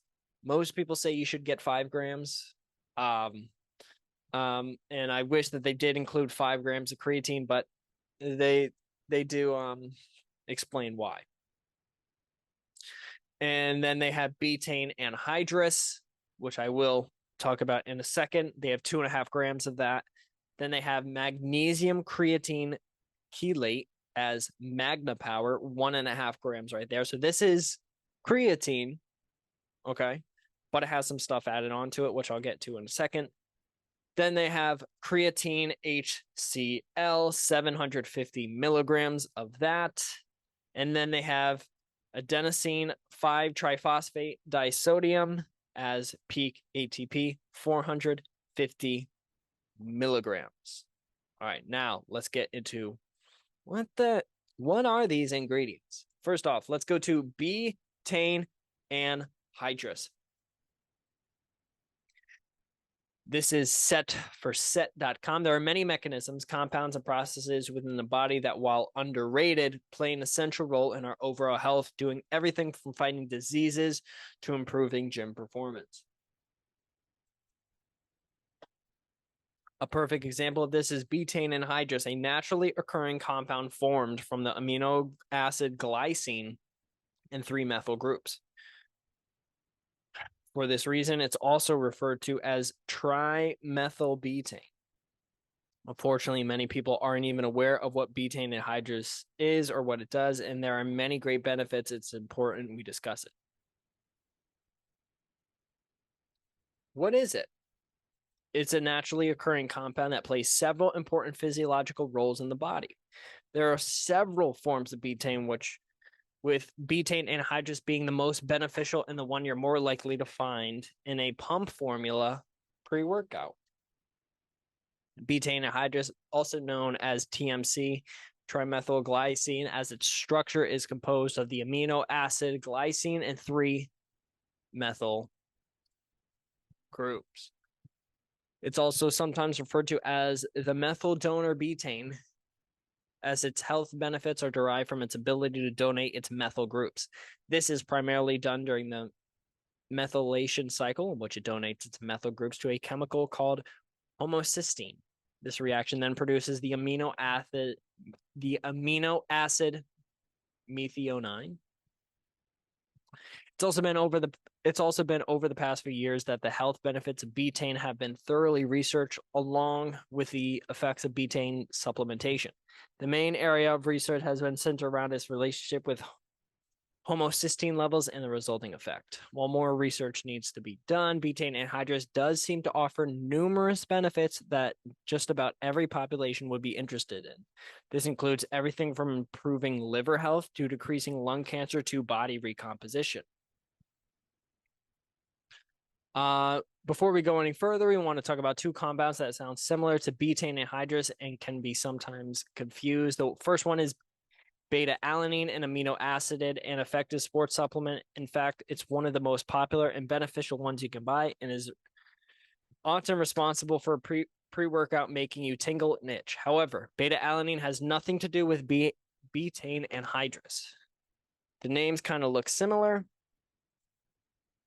and when you consider that many compounds have numerous names, it's not unheard of for people to just assume that they're the same. The second one is betaine hydrochloride, and it has much more in common with betaine anhydrous. Betaine hydrochloride is simply another form of betaine that helps control healthy stomach acid levels. However, betaine anhydrous is generally thought to be the more effective compound. Like many other compounds, such as creatine, betaine can be synthesized internally as well as through dietary intake. However, our dietary betaine intake is responsible for the majority of our levels. The most common betaine-containing foods include beets, wheat bran and wheat germ, spinach, spaghetti. It's also very easy to find quality betaine supplements on the market. All right, so then it kind of talks about the mechanisms of betaine supplementation, from health perks to improve performance for building muscle. Still not exactly clear how betaine anhydrous produces all of its beneficial effects, but here are the most likely mechanisms that account for them. 1, decreases homocysteine concentrations, promotes cell hydration, increases creatine levels. Yeah, and it says, one thing to note, it's not clear if taking betaine supplements on top of creatine supplementation provides even more of an increase in benefits. However, it does help to increase your level of creatine. It works kind of in conjunction. What are the performance and health benefits of betaine supplementations? Improves heart health and increases heart disease. Can mitigate and prevent cardiovascular disease. Chronic betaine supplementation can improve serious liver disease. For working out, this is important. Increases anaerobic power production. A study from 2012 examined the cycling sprint performance of 16 active individuals, both male and female. In the study, participants performed 4 12-second max effort sprints, either with the consumption of a carbohydrate electrolyte beverage or a carbohydrate electrolyte beverage with approximately 2.5 grams of betaine. At the end of this study, participants consuming betaine improved both average and max power output. Separate research examined the effect of betaine supplements on experienced lifters, with an average body fat percentage of around 16%. Multiple variables were examined, including muscular power and endurance while performing the bench press and back squat. After 6 weeks of betaine supplementation, the participants were able to perform more volume on the bench press while also improving muscular strength. This shows betaine can seriously step up your athletic performance gain. And like it said earlier, it also improves strength and increasing muscle mass. It improves body composition. All right, now here we get to kind of something that's once again relevant. How much betaine anhydrous should you take? Is this rye supplement giving us enough betaine where it's going to make a difference, where it's going to actually be effective? Or are they underdosing?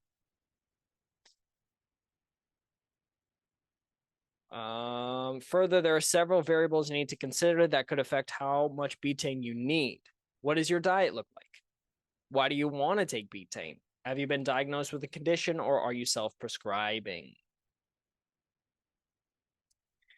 On the other hand, if you think you might just need some, you can purchase quality options on it. Check out the best beet supplementation. Generally speaking, the average dose is 1 to 2 grams orally administered betaine in addition to however much you eat in your diet. Then it kind of talks about how to increase the betaine, and mostly it's just eat a lot of beets. Beets are really good for blood flow. Betaine and conjugated linoleic acid. Is betaine safe? Yes, betaine is 100% safe. Best way to consume it. And then here's some pre-workouts. Here are all of those references. So that's what betaine is. It helps you to create power, and it works in conjunction with creatine to help you make power, but also it has a lot of good effects on your body, just like creatine. Creatine is great for the brain. It's great for brain health, and betaine is great for your liver. It's great for your cardiovascular system. It's great for blood flow, and it's great for making you look like a dog. Now, going back to here, you see, 2 grams, it said 1 to 2 grams is good enough for you.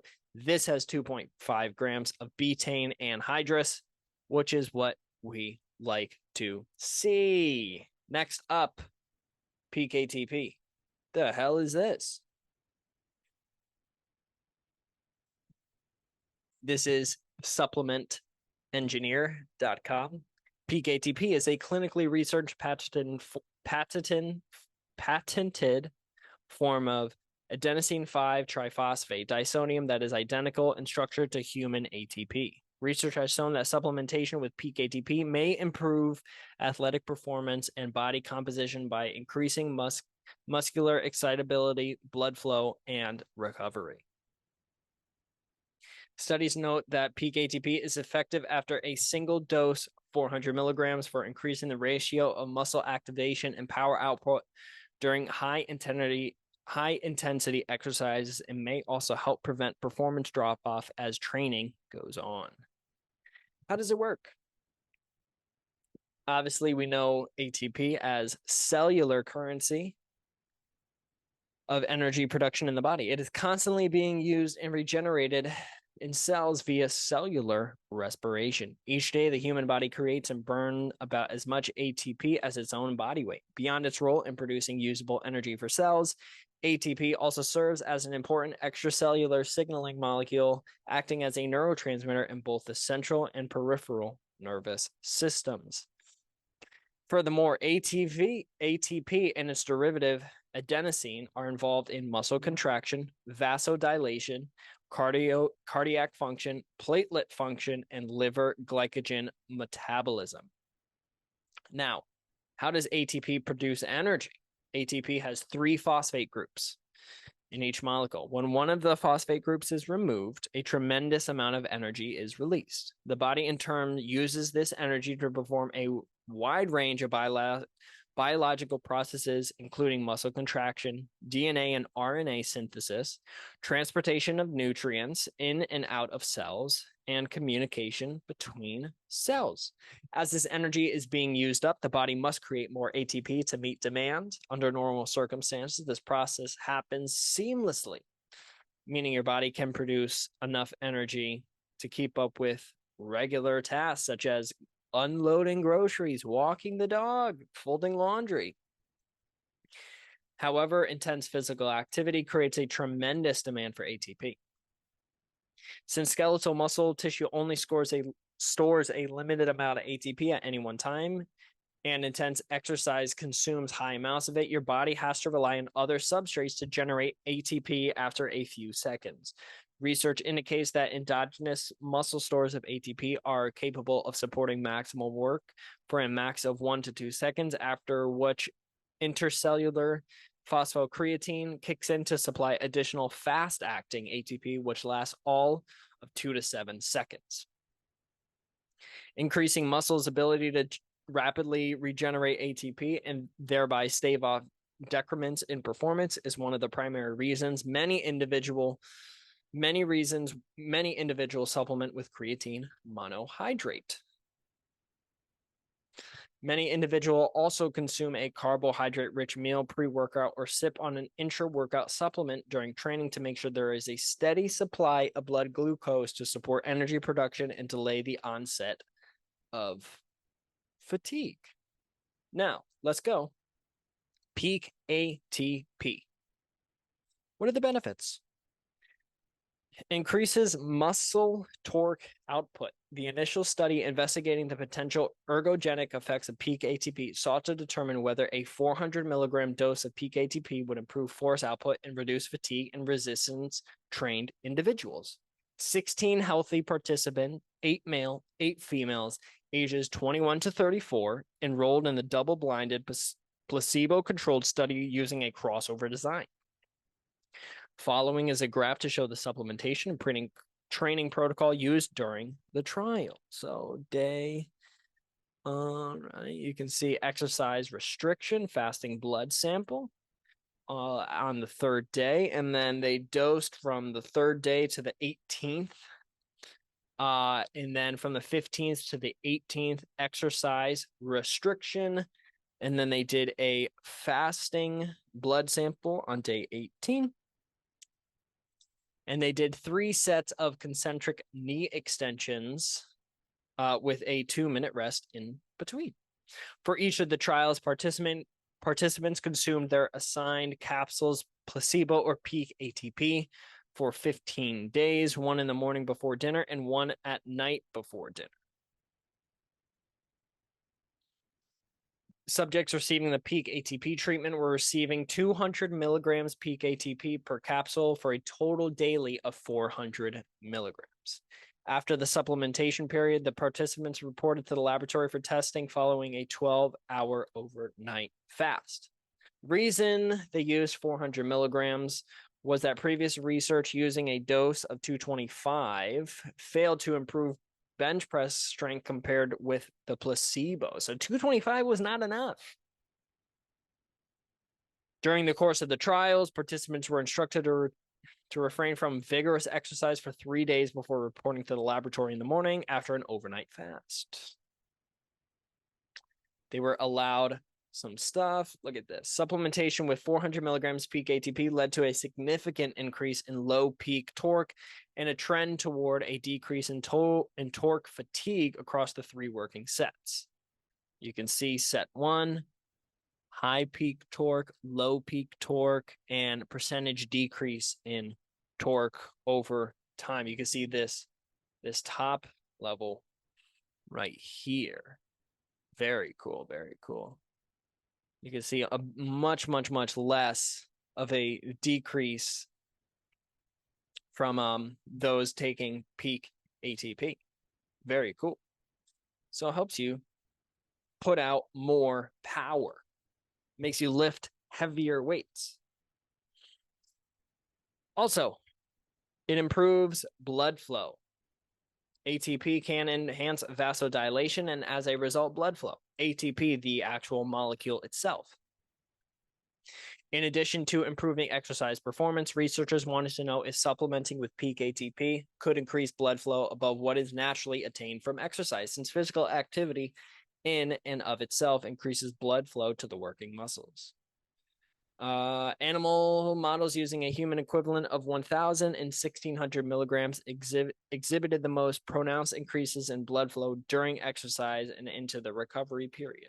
During the same study, humans were also studied using the previously researched dose of 400 milligrams peak ATP. For the 12-week pilot study, 12 resistance-trained males age 23.7 plus or minus 3 years, height 179 plus or minus a centimeter, weight 87.3 plus or minus 6.1 kilograms, were given 400 milligrams of peak ATP daily 30 minutes before breakfast for 12 weeks.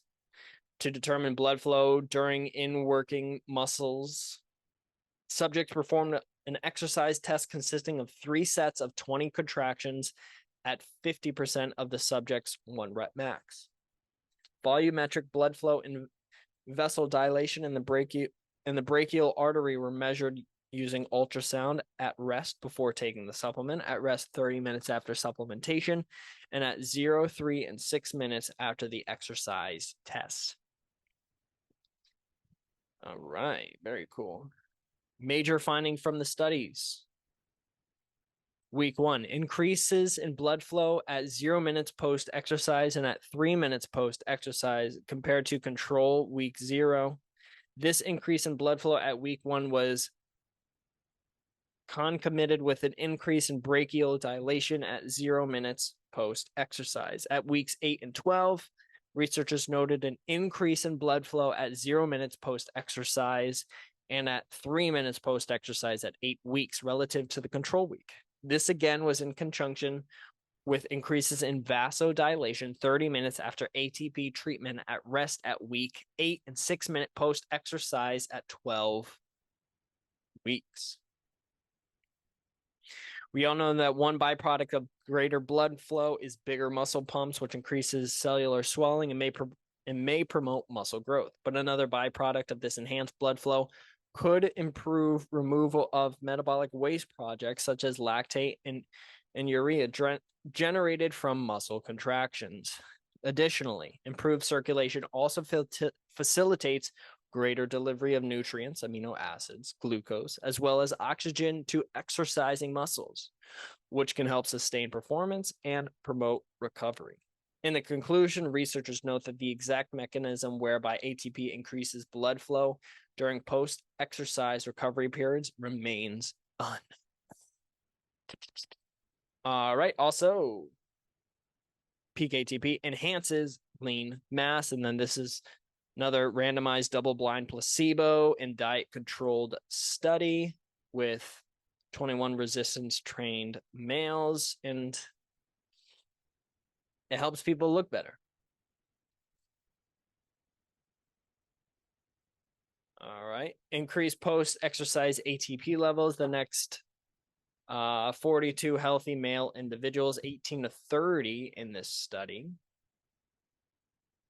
looking at their ATP levels after they train to see how depleted they are, if they're able to recover better. Interestingly, our primary findings of the studies were that supplementation with peak ATP prevented exercise-induced declines in ATP and its metabolite. Additionally, peak ATP supplementation also enhanced peak power and muscular excitability, which would be beneficial for sports requiring repeated high-intensity sprinting bouts, such as football, basketball, and soccer. Interestingly, while peak ATP supplementation appears to improve performance, researchers are still not sure how it does that. All right, also improves lower body training. Once again, another study suggests that supplementing with peak ATP prior to a fatiguing high-volume leg day may help gym goers lift more weight. You'll love to see it. Also, reduces blood pressure. All right, so it's talking about helping people lower their blood pressure. The conclusion of the study, researchers also noted that ATP supplementation potentiated the parasympathetic recovery after exercise, so helping you recover and get back to going in that gym the next day and not being completely depleted of all energy and any performance. All right, here is the takeaway. Peak ATP is an exogenous form of bioavailable ATP shown in research to increase strength and power during high-intensity workouts, enhance lean body mass, improve recovery during and between workouts, increase oxygen delivery while improving blood flow, and reducing overall fatigue. Very good compound. And I'm glad that they included it. Now they do include a pretty hefty dose. And in some of the studies, they did 400 milligrams. This is 450 milligrams. So you're getting more than was actually in these studies. So this is a fantastic dose of peak ATP. We're really liking this. We're really liking this. And then just some other things before I move on to oh wait, yeah. Last things that I want to touch on here. The creatine. So we know that the betaine and the peak ATP, those are also going to help out with blood flow, with overall performance, with overall recovery. One thing that I'm not a huge fan of is the Magnum Power and the creatine HCl. And let me explain why. It is not because these things are not valuable or that they don't work or that they're not good on their own.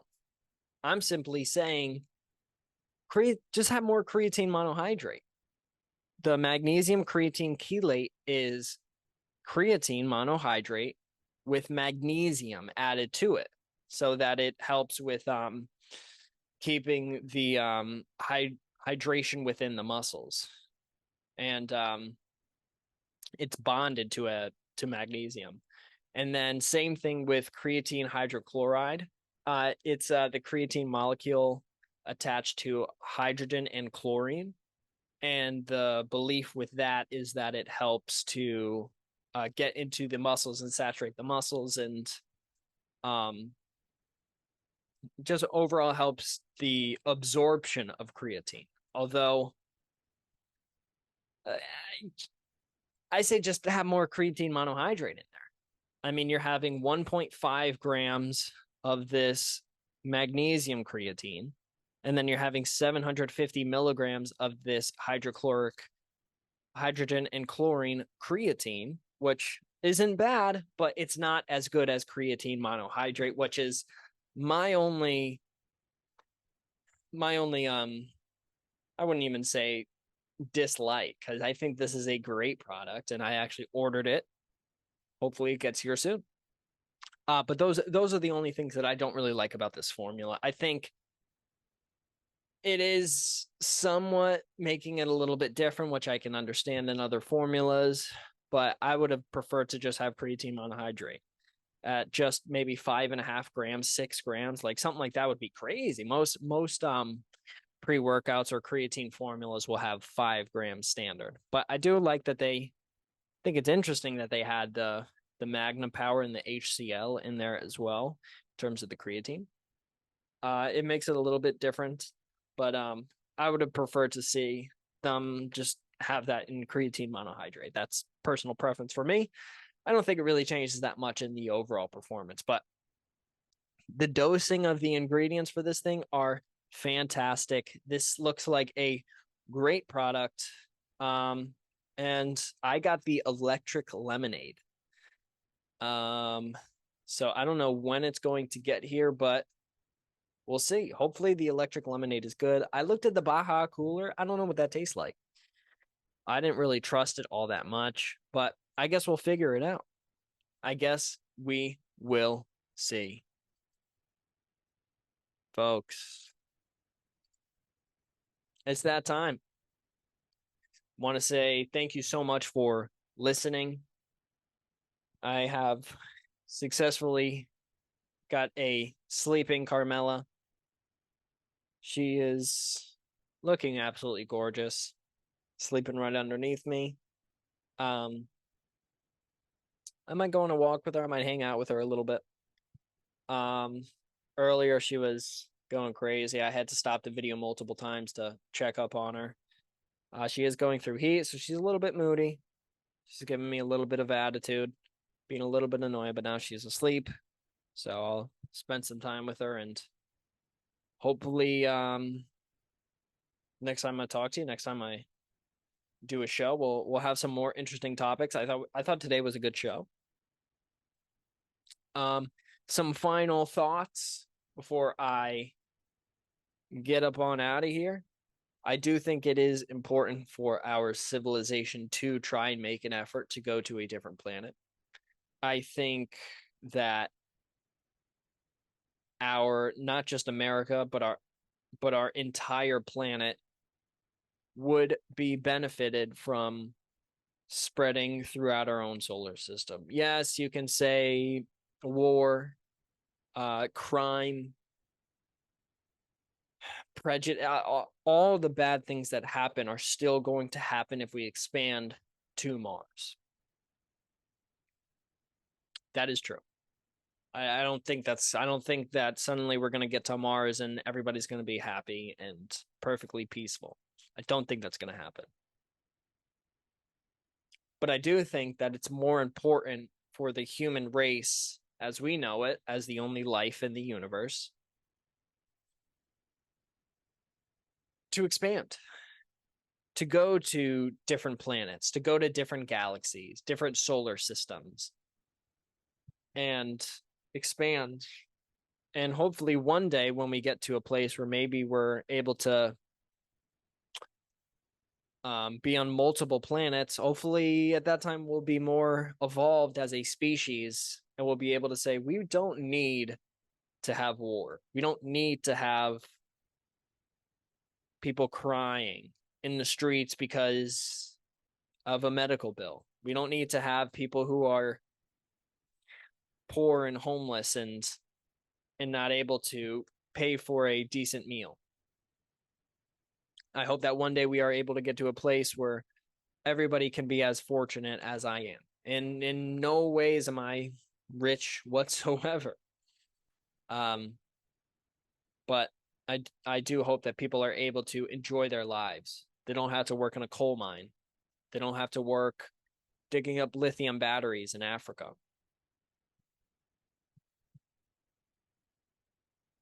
No, we are very lucky for those who are listening to the podcast and lucky to be alive, lucky to be in a position where we can have these conversations because there's people who are working 20 hours a day who don't have time to think about this stuff. They're trying to provide for their family.